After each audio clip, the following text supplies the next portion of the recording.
من يهده الله فلا مضل له ومن يضلل فلن تجد له وليا مرشدا أشهد أن لا إله إلا الله وحده لا شريك له وأشهد أن محمدا عبده ورسوله يا أيها الذين آمنوا اتقوا الله حق تقاته ولا تموتن إلا وأنتم مسلمون يا أيها الناس اتقوا ربكم الذي خلقكم من نفس واحدة وخلق منها زوجها وبث منهما رجالا كثيرا ونساء واتقوا الله الذي تساءلون به والأرحام إن الله كان عليكم رقيبا أما بعد فإن أصدق الحديث كتاب الله وخير الهدي هدي محمد صلى الله عليه وسلم وشر الأمور محدثاتها وكل محدثة بدعة وكل بدعة ضلالة وكل ضلالة في النار. Baik, ikhwan dan akhwat fillah, azinallahu wa iyyakum. Alhamdulillah, kembali kita panjatkan puja dan syukur kehadirat Allah Subhanahu wa taala. Pada malam ini kita kembali dimudahkan oleh Allah Subhanahu wa taala untuk melanjutkan pelajaran kita, yang mana pada saat ini kita sudah sampai pada pembahasan yang disebutkan oleh mu'allif rahimahullah ta'ala al-babur rabi' fi sifati hadhihi at-taharah. Bab yang keempat tentang sifat daripada taharah ini. Baik, silakan untuk dibaca. Saya membaca.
إنما يكفيك أن تضرب بيدك ثم تنفخ فيها ثم تمسح بها وجهك وكفيك. وورد في بعض طرقه أنه قال له عليه الصلاة والسلام وأن تمسح بيديك إلى المرفقين. وروي أيضا عن ابن عمر أن النبي عليه الصلاة والسلام قال التيمم ضربتان ضربة للوجه وضربة لليدين إلى المرفقين. وروي أيضا من طريق ابن عباس ومن طريق غيره. وذهب الجمهور إلى ترجيح هذه الأحاديث على حديث عمار الثابت من جهة عدد قياس لها، أعني من جهة قياس التيمم على الوضوء، وهو بعينه حملهم على أن عدلوا بلفظ الاسم اليد ala kaffi alladhi huwa fihi adharu ila al-kaffi was-sa'idi. Wa man za'ama annahu yuntalaqu alayhima bis-sawa'i wa annahu laysa fi ahadihima adharu minhu bis-sani faqad akhta'a. Coba ulangi. Wa man za'ama baik situ. Wa man za'ama annahu yuntalaqu alayhima bis-sawa'i. Yuntalaqu. Antum majhulkan? Iya. Wa man za'ama annahu yuntalaqu alayhi. Baik. Wa annahu laysa fi ahadihima adharu minhu bis-sani faqad akhta'a.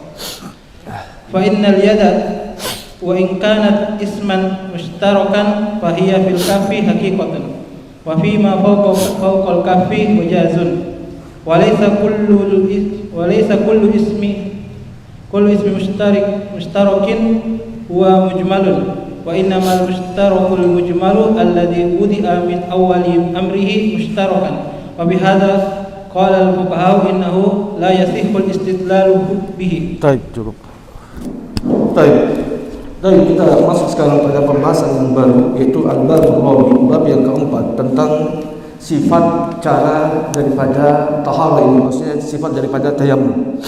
Maka muallif mengatakan, amma sifatu hadhihi taharah, adapun cara atau sifat tayammum, ya, yata'allaqu biha thalathu masail. Berkaitan dengan perkara tersebut itu 3 pembahasan. Hiya qawaidu hadzal babi, dan 3 pembahasan itu adalah menjadi pondasi atau kaidah berkaitan dengan pembahasan bab ini. Yang pertama adalah haddu mashil yadaini, batasan mengusap kedua tangan. Betul? Kan berkaitan dengan tayammum yang diperintahkan kita untuk apa? Untuk apa? Mengusapnya adalah 2 anggota tubuh saja, yaitu apa? Tangan dengan wajah. Betul kan? Jadi itu dia yang diperintahkan oleh Allah Subhanahu wa taala, dan Nabi sallallahu alaihi wasallam berkaitan dengan tayammum, yaitu mengusap wajah dan kedua tangan. Jadi sekarang pembahasannya tentang haddu mashul yadain, batasan mengusap kedua tangan. Sampai di mana?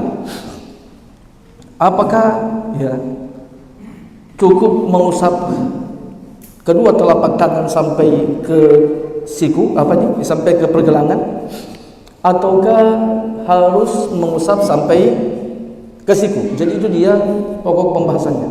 Ya, sampai di mana? Apakah di mana? Sampai pergelangan tangan, ataukah sampai ke siku?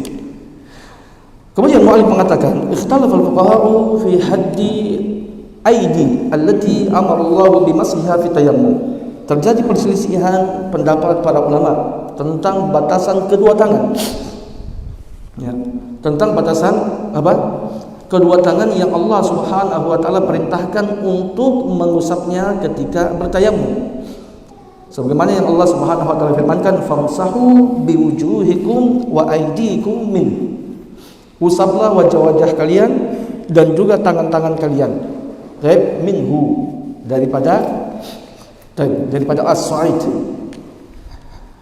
Kemudian beliau mengatakan ala arba'ati aqwal, ada 4 pendapat di antara para ulama berkaitan dengan batasan mengusap kedua tangan ketika tayammum. Pendapat yang pertama, ya, annal haddal wajib fi dzalika huwal haddul wajib atau huwal haddul wajib bi ainihi fil wudu. Bahwasanya batasan mengusap kedua tangan ketika tayammum, yang wajibnya itu sama dengan batasan mencuci kedua tangan ketika berwudu, yaitu sampai ke siku. Ya, berarti yang wajib menurut pendapat ulama yang pertama, wajibnya itu adalah sampai ke siku. Berarti kalau ada yang mengusap tidak sampai ke siku, cuma pergelangan tangan atau sampai ke lengan saja, ya, maka tidak sah tayammum orang tersebut. Ya. Wa huwa masyhurul madhhabi, dan ini adalah, ya, beliau mengatakan masyhur daripada mazhab Maliki. Wa bi qala fuqahaul ansar, dan apa? Dan ini juga adalah apa? Pendapat daripada daripada para ulama, ya, yaitu juga mazhab Syafi'iyah dan juga mazhab Abu Hanifah. Jadi jumhur ulama mengatakan yang wajib itu sampai ke mana? Sampai ke siku. Taib, sampai ke siku. Taib, itu pendapat yang pertama. Pendapat yang kedua, annal fardha huwa masul kaffi faqat. Bahwasanya yang wajib, taib ya, kita katakan yang wajib itu cuma mengusap sampai apa? Sampai pergelangan tangan saja, sampai kedua tangan saja, ya, sampai pergelangannya. Ya. Cuma mengusap kedua telapak tangan. Baik. Wa bihi qala ahlul zahir wa ahlul hadis. Dan ini adalah pendapatnya daripada ulama-ulama Zahiriyah dan juga ulama ahlul hadis. Dan juga di antara sahabat adalah sahabat Abdullah bin Abbas dan juga sahabat Abdullah bin Mas'ud yang mengatakan bahwasanya yang wajib itu sampai apa? Cuma pergelangan tangan atau cuma telapak tangan saja. Baik. Pendapat yang ketiga, al-istihbabu ila mirfaqain. Ya. Wal fardu al-kaffani. Bahwasanya ya, sunnahnya itu sampai ke siku dan yang wajibnya itu cuma dua telapak tangan. Wa huwa marwiyun an Malik, dan itu adalah riwayat daripada Imam Malik, dan inilah ya, yang dinukilkan sebagaimana yang disebutkan apa dalam kitab ya, Mazahibul Arba Imam Al-Jazairi. Beliau mengatakan bahwasanya yang masyhur daripada mazhab Imam Malik itu adalah pendapat yang ketiga, ya, yaitu mengatakan sunnah sampai ke siku dan apa wajib sampai telapak tangan saja. Ya. Dan juga ya, mana lagi?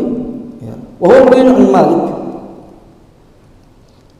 Kalau lihat untuk di kitab antum catatan kaki, di situ juga dinisbahkan kepada apa? Imam wa alaihi Ahmad. Dan juga pendapat Imam Ahmad. Tapi yang pendapat Imam Ahmad radhiyallahu taala, beliau mengatakan bukan sunnah tapi boleh, mubah. Ya. Yang mubah. Kalau Imam Ahmad ya mengatakan mubah sampai ke siku, tapi yang wajib sampai telapak tangan. Ke siku itu bukan sunnah tapi mubah, boleh. Ya. Kemudian pendapat yang keempat, annal farda ilal manakib. Yang wajib itu katanya sampai ke mana? Mankib. Mana mankib? Sampai sini. Sampai apa? Sampai ini. Satuan sampai ya bahu ya, pundak atau bahu. Baik. Wa huwa syadzun, dan pendapat yang terakhir ini adalah pendapat yang syadz, yang menyimpang. Ya, diriwayatkan daripada Imam Az-Zuhri dan juga diriwayatkan daripada Muhammad bin Maslamah. Riwayat yang tadi itu, jadi adalah pendapat yang syadz, yang menyimpang.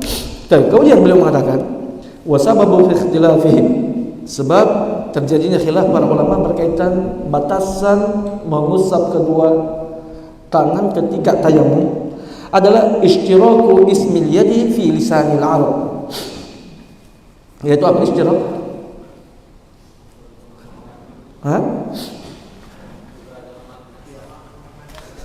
Keberagaman makna, ya, keberagaman tentang penamaan makna tangan dalam bahasa Arab. Baik. Wadzalika, hal tersebut, annal yada fi kalamil Arab yuqalu ala salasati ma'anin. Ya. Allah kan mengatakan apa? Ya. Kata Allah Subhanahu wa taala dalam famsahu biwujuhikum wa aydikum min. Usaplah wajah kalian dan tangan-tangan kalian. Baik. Allah memerintahkan mengusap tangan. Dari sinilah ya, Allah dari ayat tersebut ya, Allah mengatakan usaplah tangan-tangan kalian. Dan tangan dalam bahasa Arab itu memiliki banyak makna. Ya. Dia lafaz tangan itu ishtirak. Ya. Yaitu digunakan untuk apa? Maknanya dia adalah apa? Ya. Annal yada fi kalamil Arab yuqalu ala thalathati ma'ani. Ada tiga maknanya. Yang pertama, makna pertama tangan alal kaffi faqat, yaitu lafaz tangan maknanya itu cuma menunjukkan pada makna telapak tangan saja. Itu yang pertama. Baik. Kemudian yang berikutnya, ya, beliau mengatakan wa huwa adharu istimalan, dan itulah yang paling zahirnya penggunaannya. Penggunaan lafaz tangan dalam bahasa Arab zahirnya itu pada telapak tangan. Dan juga wa yuqalu 'ala al-kaffi wadh-dhira', dan juga tangan, ya, dan juga tangan dalam bahasa Arab, ya, itu menunjukkan bukan cuma telapak tangan saja, tetapi juga telapak tangan dan lengan, ya, dan juga lengan. Dan itu juga makna daripada tangan dalam bahasa Arab, yaitu mencakup telapak tangan sampai dan juga lengan. Kemudian juga apa? Wa yuqalu 'ala al-kaffi was-sa'i wal-'adad, dan juga apa? Mencakup apa? Tangan sampai apa ini? Lengan atas. Dan itulah maksud tangan dalam bahasa Arab. Jadi lafaz tangan dalam bahasa Arab itu tidak makna tadi. Maknanya apakah telapak tangan ataukah telapak tangan dan juga, ya, lengan bawah, ataukah telapak tangan sampai lengan atas. Karena inilah sehingga terjadi perbedaan pendapat para ulama berkaitan dengan masalah tersebut. Kemudian beliau mengatakan, alasan keduanya, sebab yang kedua, ikhtilaful athari fi dzalika, perbedaan dalil-dalil yang datang berkaitan dengan masalah tersebut. Tapi itu alasan kedua kenapa para ulama berbeda pendapat berkaitan masalah ini, yaitu karena di sana ada beberapa hadis yang saling berbeda, yang saling kontradiktif satu sama lainnya. Wa dzalika, ya, anna hadits Ammar masyhur fihi min turuqihi tsabitah. Ya. Hal tersebut, ya, sesungguhnya hadis Ammar yang masyhur, ya, itu yang berkaitan dengan tayamum, yaitu ketika Ammar bin Yasir, beliau safar bersama sahabat Nabi sallallahu alaihi wasallam, kemudian beliau terkena junub, ya, dan tidak mendapatkan air. Kemudian setelah tiba waktu salat, beliau berguling-guling di atas tanah. Ketika pulang ke kota Madinah menyampaikan kepada Nabi sallallahu alaihi wasallam, maka Nabi sallallahu alaihi wasallam mengajarkan kepada Ammar bin Yasir bagaimana cara tayamum yang benar. Nabi mengatakan, ya, innama yakfika, kata Nabi, sesungguhnya cukup bagimu wahai Ammar, an tadriba biyadika, untuk engkau memukulkan dengan tanganmu ke bumi, maksudnya thumma tanfukha fiha, kemudian engkau meniup ke telapak tanganmu, thumma tamsah biha wajhaka wa kaffaika, kemudian setelah itu engkau mengusap dengan telapak tanganmu wajah dan kedua telapak tanganmu. Baik? Sudah? Dan ini hadis riwayat daripada Imam Bukhari, ya. Baik, ini hadis yang sahih, ya. Ini min turuqihi ats-tsabitah, dari jalannya yang sahih. Dari riwayat Imam Bukhari dan juga Imam Muslim menyebutkan seperti, ya, seperti apa yang disebutkan tadi, yaitu apa? Nabi sallallahu alaihi wasallam mengatakan, ya, untuk apa? Untuk mengusap wajah dan tangannya. Baik. Kemudian warada fi ba'di turuqihi, dan telah datang dari sebagian jalannya, dari hadis Ammar, ya, dari hadis Ammar tersebut telah datang daripada sebagian jalan yang lain, ya, annahu qala alaihi salatu wassalam, bahwasanya Nabi sallallahu alaihi wasallam, ya, antam saha biyadaika ila mirfaqaini, Nabi mengatakan untuk apa? Engkau mengusap kedua tanganmu sampai ke siku. Baik, itu daripada apa? Hadis tersebut diriwayatkan oleh sahabat Imam Abu Daud, dan itu hadisnya dhaif, yang dihukumi oleh para ulama dhaif, ya. Waruya aidan Ibnu Umar anna Nabi sallallahu alaihi wasallam qala at-tayammumu darbatani. Ya, juga mereka berdalil dengan hadis yang lain dari sahabat Abdullah bin Umar. Nabi mengatakan tayamum itu 2 kali pukulan. Ya, darbatun lil wajah, pukulan, satu pukulan untuk wajah, maksudnya untuk mengusap wajah, dan satu pukulan lagi untuk kedua tangan sampai mirfaqaini, sampai kedua siku. Ya, baik. Wa ruwiya aidan min turuqi Ibnu Abbas wa min turuqi ghairihi, dan juga diriwayatkan daripada jalur Ibnu Abbas dan juga yang lainnya. Baik, hadis yang baru kita baca itu diriwayatkan Imam Ad-Daruqutni, dan semua hadis tersebut dihukumi dhaif oleh para ulama.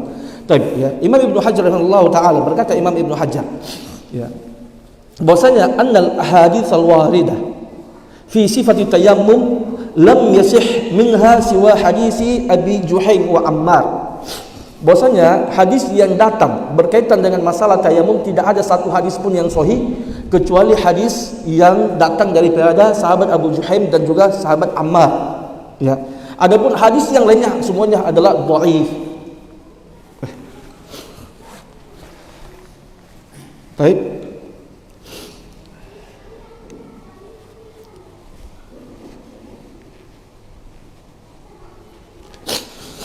Dan beliau mengatakan, adapun selainnya fadhaifun au mukhtalafun fi raf'ihi wa waqfihi, atau diperselisihkan tentang sampainya kepada Nabi atau tidak sampainya kepada Nabi sallallahu alaihi wasallam. Waraji, kata beliau, ada muraf'ihi, dan yang sahih bahwasanya hadis-hadis selain daripada hadis Ammar itu tidak sampai kepada Nabi sallallahu alaihi wasallam. Baik.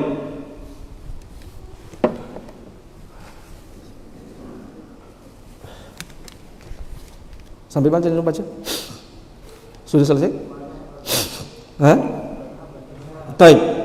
Maka beliau mengatakan fadhahabal jumhur, ya, mayoritas para ulama ila tarjihi hadis hadhil ahadits ala hadis Ammar ats-tsabit min jihati adadil qiyas laha. Dan jumhur ulama mereka berpendapat untuk menguatkan hadis-hadis tersebut. Ya, hadis mana tadi? Ya, hadis-hadis yang dari jalur Ibnu Abbas, daripada apa?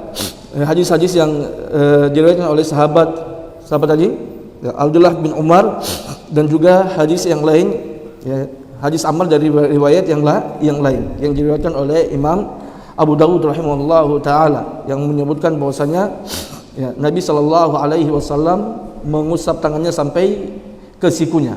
Dan sekali lagi, ya, hadis-hadis tersebut yang menyebutkan, ya, hadis yang sahih, ya, yang datang berkaitan batasan mengusap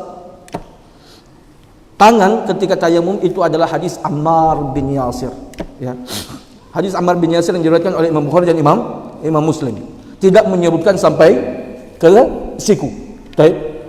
Ya, ada hadis yang lain, ya, dari jalur yang lain diriwayatkan oleh Imam Abu Dawud menyebutkan sampai ke siku, dan para ulama menghukumi hadis itu adalah hadis yang dhaif, ya, menyelisih daripada hadis Imam Bukhari dan Imam Muslim.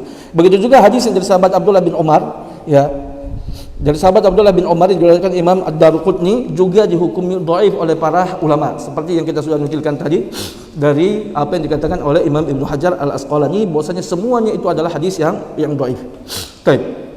Kalau seperti begitu, ya, berarti hadis yang sahih tidak menyebutkan sampai ke siku. Jadi, pertanyaannya, kenapa jumhur ulama, ya, mereka apa? Mereka mengambil pendapat sampai ke siku. Maka beliau mengatakan fadhahabal jumhur, ya, para ulama berpendapat ila tarjihi hadhil ahadits ala hadits Ammar ats-tsabit. Ya, mereka lebih menguatkan hadis-hadis tersebut, ya, hadis-hadis yang menjelaskan sampai ke siku, baik, dibandingkan hadis Ammar yang sahih. Ya. Kenapa? Min jihati adadil qiyas laha. Ya, karena dari sudut apa?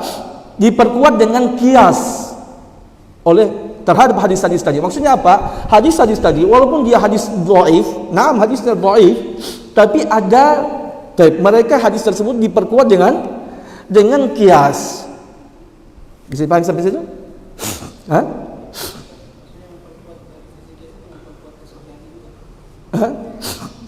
Mereka hadis dhaif, hadis dhaif kalau diperkuat dengan kias, maka mereka dapat diamalkan.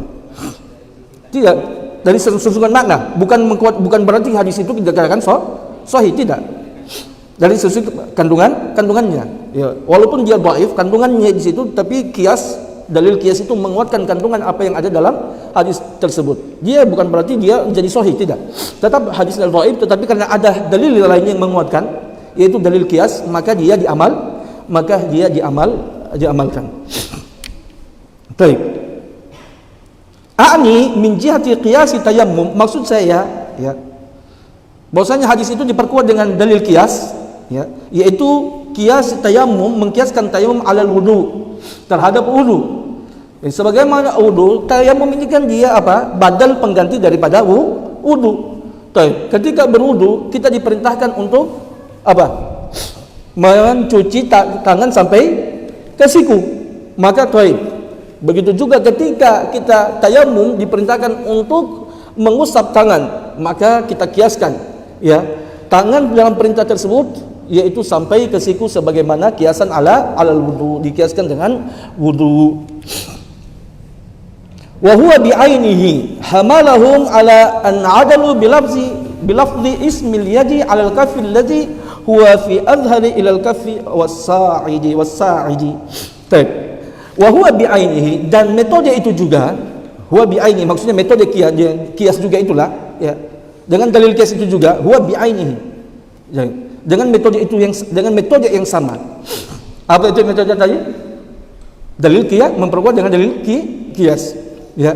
Hamalahum, membawa mereka ala an adalu bilafzi ismil yad, untuk mereka berpaling daripada lafaz penamaan tangan alal kaf, terhadap telapak tangan saja, alladhi huwa fi adhar, yang mana itu adalah makna yang paling zahir, ila al-kaffi was-sa'idi, menuju kepada makna kaf dan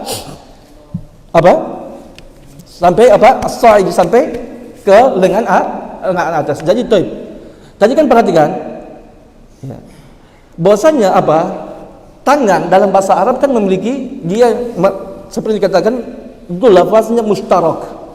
Apa itu lafaz mustarak ya ikhwan? Lafaz mustarak itu adalah satu lafaz yang memiliki makna yang banyak. Satu lafaz maknanya semua memiliki lebih daripada satu makna. Dan penunjukan lafaz tersebut terhadap makna tersebut itu semua dengan makna hakikat. Ya. Contohnya lafaz ain dalam bahasa Arab, itu sering kita lakukan ya. Lafaz ain dalam bahasa Arab maknanya itu banyak ya, dan semua makna itu adalah makna yang sesungguhnya, makna yang hakikatnya, bukan makna kiasan, bukan majaz. Contohnya ain maknanya satu adalah mata, betul kan? Itu maknanya, itu makna hakikat mata. Juga maknanya adalah mata air, juga itu adalah makna yang yang sesungguhnya, bukan kiasan. Juga maknanya adalah emas. Juga maknanya adalah ainul jariyah, air yang mengalir. Jadi lafaz ain dalam bahasa Arab memiliki 4 makna, dan semua makna itu adalah makna yang sesungguhnya, bukan makna kiasan. Dan itulah lafaz mustarak. Bisa dipahami? Ya. Betul kan? Atau sudah pelajari dalam pembahasan selanjutnya. Dan mujmal, makanya ketika ada lafaz mustarak, maka disitulah ada adalah yang lafaz yang dikatakan mujmal. Sudah paham sampai sini? Mana sampai mana? Ya. Maka sebab itulah ya. Sekarang bagaimana? Ketika lafaz, perhatikan ya ikhwan dirahmati Allah Subhanahu wa taala, ya. Ketika ada suatu lafaz yang mustarak, yang maknanya itu lebih daripada satu, dan semua maknanya adalah makna yang hakikat, antum tidak bisa membawa kepada menentukan makna, bahwasanya maknanya adalah ini, kecuali antum punya dalil. Seperti contoh tadi tangan, ya, dalam bahasa Arab itu adalah lafaz yang mustarak, yaitu lafaz yang memiliki banyak makna, lebih daripada satu, dan semuanya adalah makna yang sesungguhnya, bukan majaz. Makna yang pertama adalah cuma telapak tangan. Lafaz tangan cuma menunjukkan telapak tangan saja. Ya, itu makna sesungguhnya. Juga lafaz tangan dimutlakkan oleh orang Arab itu telapak tangan dengan pergelangan tangan. Itu juga makna sesungguhnya, bukan makna kiasan. Kemudian juga tangan itu menunjukkan makna telapak tangan, kemudian apa? Lengan bagian bawah dan lengan bagian atas. Itu makna sesungguhnya. Dan antum tidak bisa ya ketika berkaitan dengan ayat tadi ya apa? Wamsahu biwujuhikum wa aydikum min. Usaplah wajah-wajah kalian dan tangan-tangan kalian. Antum mau artikan tangan di sini Pak dengan apa? Antum mau mengatakan tangan di situ adalah cuma telapak tangan saja, dalilnya mana antum? Bisa dipahami enggak? Antum paham? Baik. Kenapa antum? Kan makna tangan itu banyak, 3 tadinya. Cuma telapak tangan atau tangan dengan bawah atau tangan sampai lengan atas. Itu juga makna tangan. Tapi antum kemudian antum mau dikatakan tangan di sini cuma telapak tangan, mana dalilnya antum? Baik.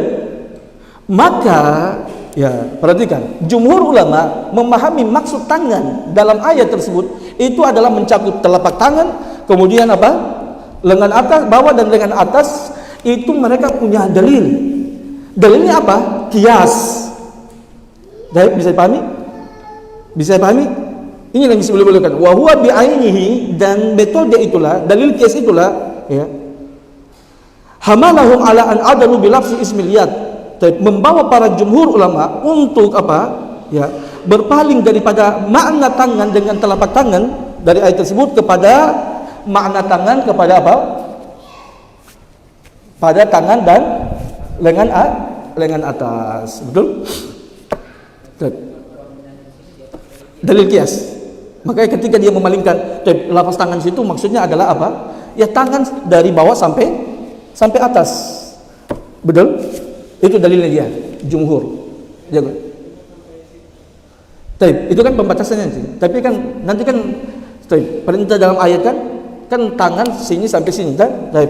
Makanya kan dorong kias kan. Kenapa sampai di sini saja? Walaupun tangan memang mencakup lengan atas juga, tetapi perintah untuk bertayamum itu cuma sampai siku. Karena kenapa? Kiasan alal wudu. Tidak semua tangan dibasuh. Allah mengatakan, ya ketika berbicara tentang wudu, cucilah tangan-tangan kalian sampai ke siku. Berarti yang diperintahkan itu cuma sampai siku yang wajibnya. Ya. Adapun ini, walaupun dia dikategorikan tangan, tapi tidak masuk dalam perintah. Baik, Pak.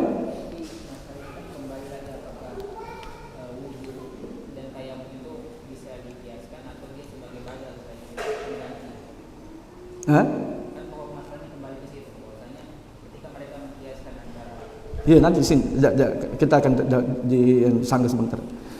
Tapi kita lanjutkan dulu. Sudah paham sampai situ? Antum sudah tahu pendalilannya Ilham, sudah paham? Baik. Kemudian beliau mengatakan, "Wa man za'ama annahu ya yuntalaqu 'alaihima bis-sawa'i wa annahu laisa fi ahadima adhharu minhu ya fi tsani faqad akhta'a." Perhatikan. Ini ucapan mu'alif yang barusan ini yang kita bacakan. Ini untuk menyerang atau menyanggah jumhur ulama. Ya. Beliau mengatakan, barang siapa yang menduga bahwasanya ya penamaan andahu, bahwasanya tangan itu yuntalaqu alaihima bisawa. Ya. Itu dimutlakan atas apa? Keduanya secara sama. Ya. Wa annahu laisa fi ahadima adhharu minhu, bahwasanya tidak ada yang lebih zahir daripada makna tersebut. Ya, bahwasanya tangan itu adalah mencakup tadi telapak tangan ataupun juga ini ataupun juga ini. Baik. Beliau menyanggah. Baik. Faqad akhta'a, maka sungguh telah dia salah, kata beliau. Maksudnya beliau mengatakan bahwasanya apa? Beliau mengatakan lafaz yad dalam bahasa Arab itu bukan lafaz mujmal. Bukan lafaz mustarak. Tidak. Ini beliau yang katakan. Tadi kan jumhur mengatakan dia apa? Metode pendalilannya dia jadikan lafaz mustarak. Anda paham? Baik? Maka beliau di sini, ya, barang siapa yang menyangka bahwasanya ada ya, tangan itu mencakup apa?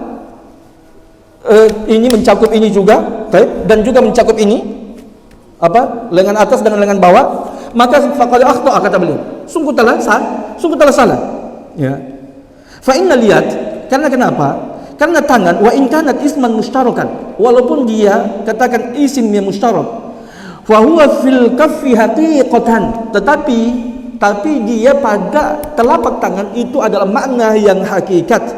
Wa fi ma fawqal kaffi majazun, dan yang di atas daripada telapak tangan itu dia adalah majaz. Baik. Berarti beliau mengatakan lafaz tangan itu bukan lafaz mustarak. Naam, bisa antum katakan mustarak tapi dengan metode majaz. Yang hakikatnya tangan itu adalah telapak tangan saja. Ya, tangan itu cuma telapak tangan, tidak mencakup lengan bawah dan lengan atas. Kadang antum bisa antum katakan ini juga tangan, ya. Tapi itu dengan metode majaz, kiasan, bukan hakikat. Sudah paham Pak Sido? Ya. Wa fi mafa'ul wa laysa kullu ismin mushtarakin huwa mujmal. Perhatikan, tidak semua nama yang mustarak itu dia dikatakan lafaz mujmal. Apa maknanya mujmal? Adalah suatu lafaz yang mengandung banyak makna tanpa ada makna yang lebih dominan, tidak ada makna yang lebih kuat, semuanya sama kedudukannya. Itu lafaz mujmal. Baik. Dan beliau mengatakan tidak semua lafaz mustarak itu katanya mujmal. Baik. Ya. Wa innamal mustarak, beliau mengatakan, kenapa? Innamal mustarakul mujmalu. Kapan lafaz mustarak itu dia mujmal? Tidak semua. Lafaz yang mustarak, yang mujmal, dia adalah wudi'a min awwali amrihi mustarakan. Dia adalah lafaz yang dari awal peletakannya, ya dari awal perkaranya, urusan dia itu wudi'a mustarakan, diletakkan dari awal memang untuk menunjukkan makna yang mustarak. Antum bingung kalau orang dia belajar usul fikih ini bingung. Antum kalau usul fikihnya setengah-setengah, antum bingung antum. Ya, karena ini sudah berbicara tentang usul. Ya, orang dia belajar usul fikih bingung apa ini. Ya. Antum paham enggak? Wahyu, paham enggak? Mana yang antum paham? Kalau antum usulnya antum setengah-setengah, bingung antum.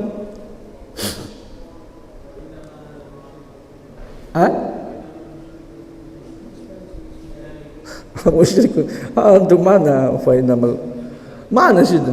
Wa innamal mushtaraku al-mujmalu. Baik. Beliau mengatakan tidak semua lafaz dari atas, kan beliau mengatakan laisa kullu min mushtarakin huwa mujmalu. Tidak semua lafaz yang dikatakan mustarak itu mujmal. Perhatikan ya ikhwan. Tidak semua. Oh ini kan tangan itu dia juga mustarak, ya. Juga tangan itu dia mustarak. Tangan itu dia adalah digunakan untuk telapak tangan saja ataupun juga pada lengan tangan bawah, lengan atas.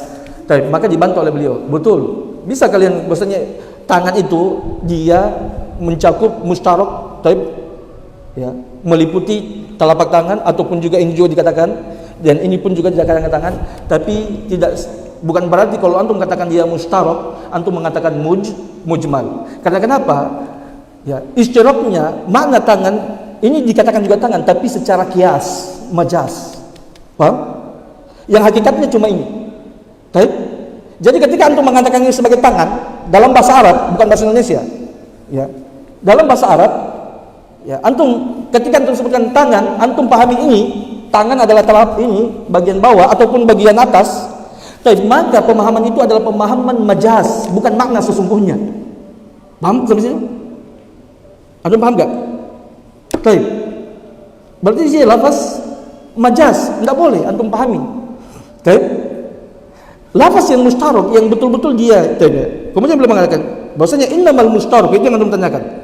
Al-mujmalu, lafaz mustarak yang mujmal. Lafaz mustarak tadi lafaz mustarak tapi dia bukan mujmal. Tapi dia zahir. Karena kenapa? Karena ketika disebutkan dalam bahasa Arab, ketika disebutkan tangan, maka yang mutabadir fi fihin, yang langsung tertangkap dalam pikiran kita adalah telapak tangan. Itu dia zahir. Dia mustarakul zahir. Adapun ini tidak. Jadi ketika antum disebutkan tangan yang dalam bahasa Arab, maka maknanya yang zahir adalah telapak tangan, bukan ini. Kenapa ini dikatakan tangan? Tapi dengan metode kias, metode majaz. Tapi makna sesungguhnya ini adalah ini. Paham? Bisa dipahami sampai situ? Kemudian beliau mengatakan, ya, lafaz mustarok yang dia itu betul-betul mujmal, ya, yang maknanya tidak bisa kita tentukan pada satu makna tertentu sendiri, itu adalah lafaz mustarok yang mujmal. Kalau tadi lafaz mustarok yang zahir. Lafaz mustarok yang mujmal, kapan dia lafaz itu mustarok mujmal? Yaitu yang diletakkan di awal peletakan secara bahasa. Ketika orang Arab buat, ya, dari awal pembuatannya bahasa tersebut itu memang sudah dimaksudkan makna-makna yang banyak. Contohnya lafaz ain tadi. Lafaz ain, ketika orang Arab meletakkan, mengambil lafaz ain, mereka ambil kata ain, maka mereka sudah menentukan maksud ain ini maknanya adalah ini, yaitu emas, maknanya adalah mata, maknanya adalah apa? Mata air, dan maknanya adalah apa lagi? Air yang mengalir. Bisa dipahami? Naam, dari awal peletakannya orang Arab sudah memaksudkan lafaz ain itu maknanya menunjuk empat tadi. Inilah yang dikatakan mustarok mujmal. Tidak bisa antum. Sekarang ketika saya mengatakan ra'aitu ainan, saya mengatakan kepada antum, saya melihat ain. Antum mau pahami apa daripada kata saya tadi? Ain. Saya melihat ain. Antum mau mengatakan, oh yang dilihat Ustaz Tasmin tadi itu ain, itu maksudnya mata. Kenapa antum menafsirkan? Ini lafaz mujmal. Jangan antum menafsirkan dengan kata mata yang daripada ain tadi, kecuali apa? Ada dalil, karena bisa jadi maknanya juga adalah, yang saya maksudkan adalah emas. Bisa jadi yang saya maksudkan adalah, saya melihat airnya itu adalah mata air yang mengalir. Atau bisa jadi dia adalah apa tadi? Selain itu lagi, emas, kemudian air mata, ataupun mata-mata. Ya? Iya, dia sebenarnya bukan. Justru itu khilaf para ulama. Antum paham enggak? Antum paham sampai situ? Angkatan kedua paham enggak? Jadi ketika saya mengatakan ra'aitu ainan, lafaz ain itu lafaz mustarok mujmal. Antum tidak bisa antum mau mengklaim, oh Ustaz Tasmin mengatakan tadi ra'aitu ainan, itu yang dilihat adalah mata. Dari mana antum mengatakan itu? Ya, bisa jadi karena mata itu maksud ain itu bisa jadi mata, bisa jadi emas maknanya, dan maknanya sama semuanya 100% 100%.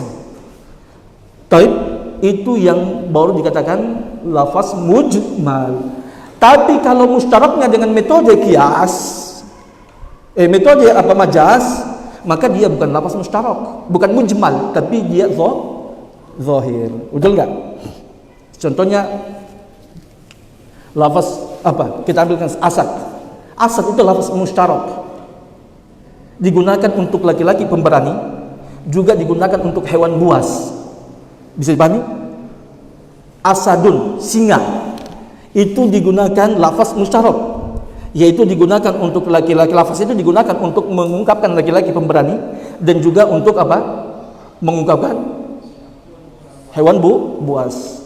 Tapi perhatikan, metode dia lafaz mustaroknya itu bukan mujmal, tapi zahir. Karena kenapa? Pada hukum asalnya lafaz asad itu digunakan, peletakan asalnya dia untuk hewan buas, kemudian digunakan juga untuk laki-laki, makna laki-laki pemberani itu dengan metode kias majaz. Jadi ketika saya mengatakan ra'aitu asadan, saya melihat singa, yang antum apakah yang situ mujmal? Antum bisa pahami enggak yang saya maksudkan situ asad apa? Singa situ apa? Maka hewan buas. Walaupun dia menunjukkan makna laki-laki, tapi kita harus bawa pada makna yang sesungguhnya terlebih dahulu, yaitu hewan buas. Bisa saya bawa kepada makna majaz kalau kecuali ada dalil yang menunjukkan bahwasanya, ya, asad di situ, singa di situ adalah laki-laki. Begitu juga dalam lafaz yad. Yad dalam bahasa Arab itu makna sesungguhnya ketika diletakkan dalam bahasa Arab itu untuk menunjukkan telapak tangan. Dengan perkembangannya waktu digunakan juga apa? Untuk menunjukkan pergelangan atas ataupun bawah. Tapi pergelangan atas dan bawah itu makna majaz menurut ini tadi. Bisa dipahami enggak? Tapi sekarang ketika Allah mengatakan usaplah tangan-tangan kalian. Baik. Sekarang yang mutabadir, yang terletas dalam pikiran antum apa? Adalah telapak tangan, karena dia mana yang sesungguhnya. Berarti di situ tidak ada mujmal di situ. Kalau mujmal ya ikhwan, ya itu ada lafaz mujmal, kalau ada lafaz mujmal beda dengan lafaz zahir. Kalau ada lafaz zahir, antum harus mengamalkan zahir daripada lafaz tersebut. Antum langsung beramal, tidak perlu tunggu dalil. Baik. Zahir yang antum pahami. Ya. Kalau lafaz mujmal, bedanya di mana? Kalau lafaz mujmal, ketika ada lafaz mujmal seperti yang saya katakan tadi, ra'aitu ainan, saya melihat ain, antum tidak boleh menentukan makna mana yang saya maksudkan kecuali antum datangkan dalil penguat yang menentukan makna yang saya inginkan daripada lafaz tadi. Beda dengan zahir. Antum angkatan kedua ini, angkatan pertama sudah paham masalah ini, tapi angkatan kedua saya ragu. Terlalu banyak ghaibnya antum, belajar usul. Makanya antum saya bilang, ya ikhwan, saya ingatkan kepada antum. Antum belajar fikih tidak pernah belajar usul, tidak ada gunanya untuk belajar. Ya, kalau antum mau jadi seorang dai, paham? Bukan dia tidak ada gunanya isi salah, maksudnya kurang lengkap. Karena belajar usul, antum mau belajar fikih, antum tidak tahu usulnya gimana caranya. Zahir mujmal antum tidak paham. Baik, dari sini padahal cuma pembahasan zahir dan mujmal ini, coba ya, antum mau menentukan isinya khilafnya para ulama. Kenapa mereka mengatakan itu tidak boleh? Ya. Maksudnya sampai di sini saja ataupun sampai di sini atau sampai di sini dah. Itu kembali pada itu tadi, makna zahir, makna mujmal. Makanya antum jangan malas-malas belajar usul. Memang capek usah belajar usul, memang. Ya. Enggak mudah antum. Ya, angkatan pertama ini paling lemah sekali usulnya. Ya. Baru belajar waraqat. Kalau antum baru belajar waraqat, belum menyentuh hakikat ilmu usul antum, baru pembuka saja. Baik, itu pun juga banyak liburnya, sudah diajar libur banyak lagi yang muncul.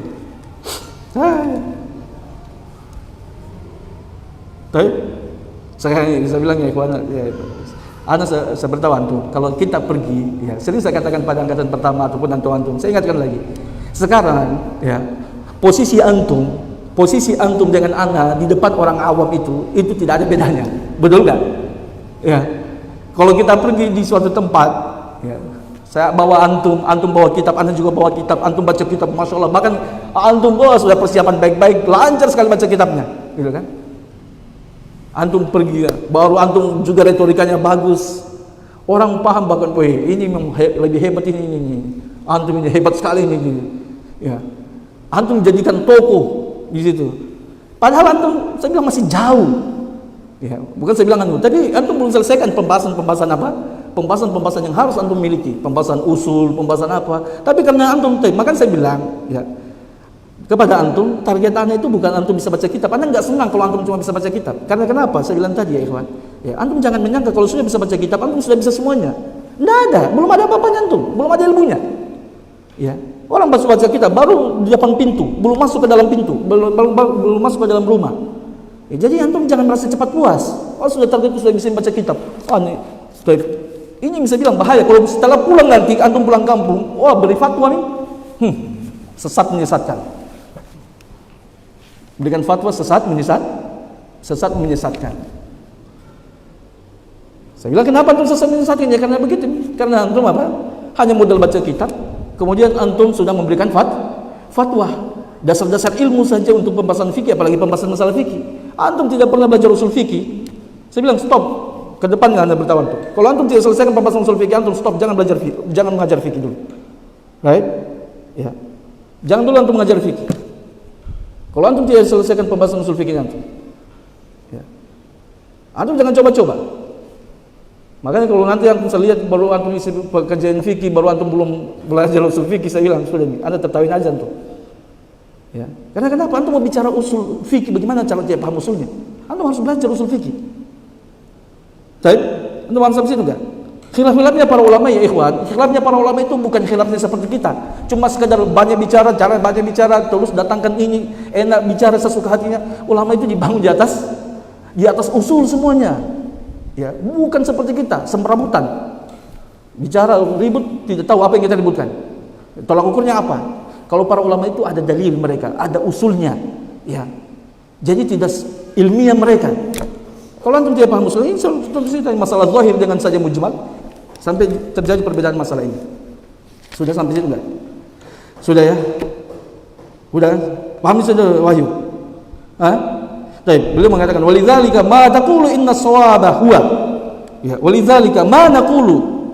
Oleh sebab itu tidaklah kita mengatakan kecuali yang benar dia adalah an ya'taqida annal fardha inma huwa al-kaffani faqat. Bahwasanya yang wajib untuk dibasuh, beliau mengatakan padahal beliau Malikiyah. Ya. Bahwasanya yang wajib untuk dibasuh yang tidak boleh kita untuk kita meyakini, maka sebab itu kita tidak mengatakan kecuali yang benar adalah untuk kita meyakini bahwasanya yang wajib diusap ya ketika tayamum innama huwal kaffani faqat, cuma kedua telapak tangan saja, tidak wajib untuk mengusap sampai siku. Baik. Kenapa? Wadzalika, alasannya anna ismal yadi, bahwasanya nama tangan, penamaan tangan la yakhlu ayyakuna fil kaf azhar, bahwasanya makna pada pada telapak tangan kaf itu tangan itu makna pada telapak tangan itu lebih zahir. Berarti dia hakikatnya pada, perhatikan, kalau zahir antum paham kan? Zahir itu kaitannya dengan majas. Perhatikan, lafaz hakikat dan majas itu kaitan, zahir itu kaitannya hakikat dan majas. Betul? Kalau mujmal dia pada lafaz mustarak. Sudah? Mana dia? Ya. Mana dia lagi?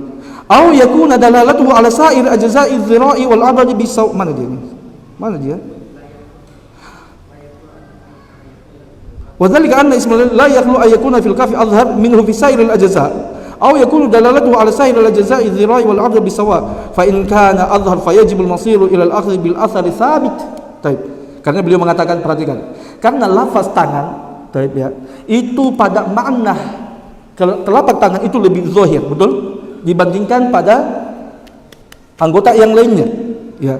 Au yakunu dalalatuhu ala sa'iril ajza'i dhira'i wal 'adad bisawa. Atau juga okeylah, maksud kita katakan, beliau mengatakan, kalau lafaz tangan itu juga mencakup secara hakikat itu pada telapak tangan, pada tangan bawah dan tangan lengan atas. Itu maknanya sama, berarti dia mujmal. Baik. Bisa dipahami enggak? Ya. Fa in kana azhar, baik. Jika seandainya dia lebih zahir pada mana telapak tangan, maka fayajibul masiru ilal akhdhi. Mana dia?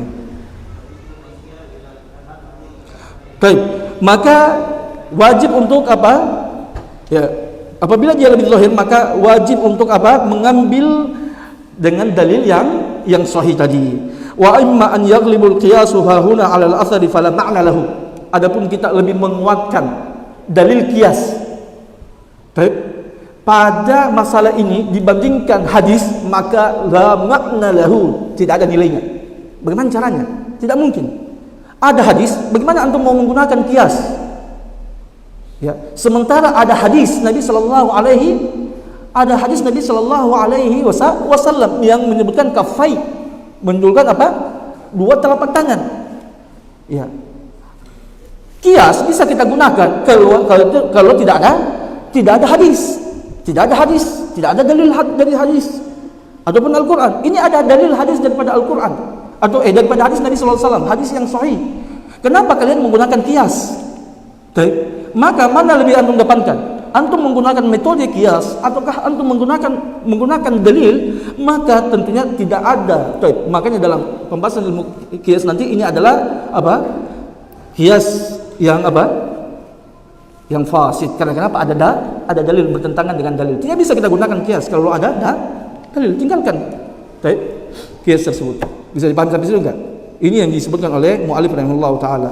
Wala an turajjih hadihi ya aidan ahaditsul lam tasbut ba'du, dan juga wala an tarajjah hadihi aidan ahaditsul lam tasbut ba'du, dan juga qiyas itu tidak bisa dirojikan ya, atau hadis-hadis tersebut ya, atau hadis-hadis ya yang tidak sahih sama sekali tidak bisa terojikan dengan qiyas juga. Bihi kembali pada qiyas. Baik ya. Bisa paham situ enggak?